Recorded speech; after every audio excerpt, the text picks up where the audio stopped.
Pergunta 150. A alma, após a morte, conserva sua individualidade?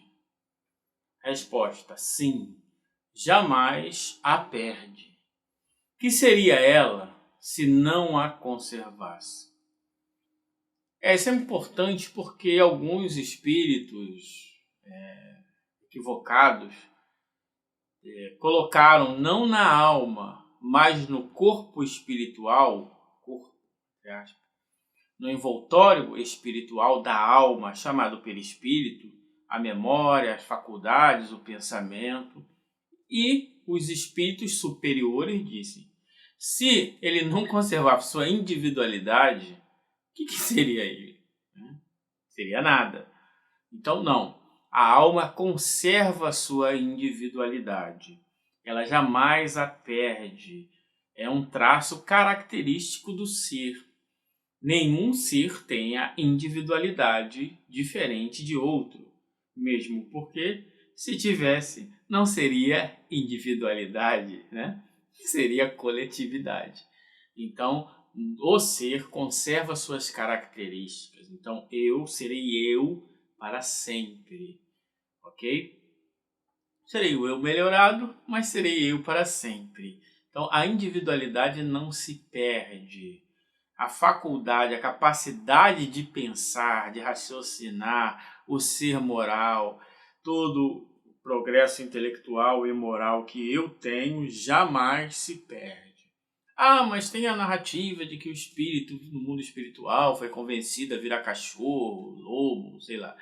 São fantasias que estão, como os espíritos superiores já disseram aqui várias vezes, são espíritos de terceira ordem que tomam o efeito pela causa.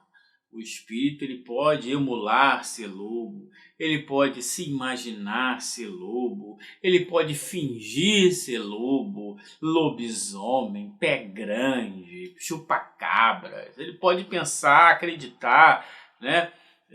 Até no próprio demônio, pode acreditar em qualquer coisa, figura mitológica, mas ele continua sendo ele. E ele sabe disso porque ele tem um pensamento íntimo chamado consciência. Então, essa ideia de que o espírito perde a individualidade, isso é totalmente fora da lei de liberdade. Um espírito pode até sugerir algo para outro fazer, mas ele só faz aquilo que ele deseja fazer, aquilo que ele concorda por ele mesmo fazer. Outros podem dar a ideia, mas ele segue se quiser. Então, não existe a possibilidade de um ser interferir na liberdade do outro ao ponto dele perder a sua individualidade. O que há, sim, são autoridade moral, do ponto de vista dos superiores, sugestão agressiva, do ponto de vista dos inferiores, mas ele sempre escolhe, porque é a lei de liberdade. Então, como nós vamos estudar mais para frente, a liberdade absoluta, no sentido de a essência da liberdade de cada ser nunca se perde. Agora, os efeitos, as possibilidades, elas podem modificar. Então, nunca perde sua individualidade. E aí Kardec vai perguntar na 150A. Como constata a alma sua individualidade, uma vez que não tem mais o corpo material? Boa pergunta, se eu não tenho corpo e agora? Como é que eu vou saber? Resposta: continua a ter um fluido que lhe é próprio, haurido na esfera do seu planeta, e que guarda a aparência de sua última encarnação, seu perispírito. Então, o perispírito é um efeito direto das características do ser. É a marca de sua individualidade. Lá se projetam seus traumas, suas virtudes, suas potencialidades, estão todas ali, dando uma qualidade sui generis a cada perispírito. Por isso que os perispíritos variam ao infinito. Não existe dois seres com o mesmo perispírito. porque eles não tiveram a mesma trajetória intelecto-moral. Podem ser até bons, podem ser de ciência, podem ser de terceira ordem, ter encarnado juntos várias vezes, mas nenhum deles vai ter o mesmo perispírito, porque, do ponto de vista absoluto, o progresso moral, intelectual e as vivências nas encarnações deles nunca são exatamente iguais. Logo, seus perispíritos nunca serão exatamente iguais. Por isso mesmo, fica patente que as individualidades podem ser observadas. Claro que elas podem ser simuladas, como nós já falamos na 150.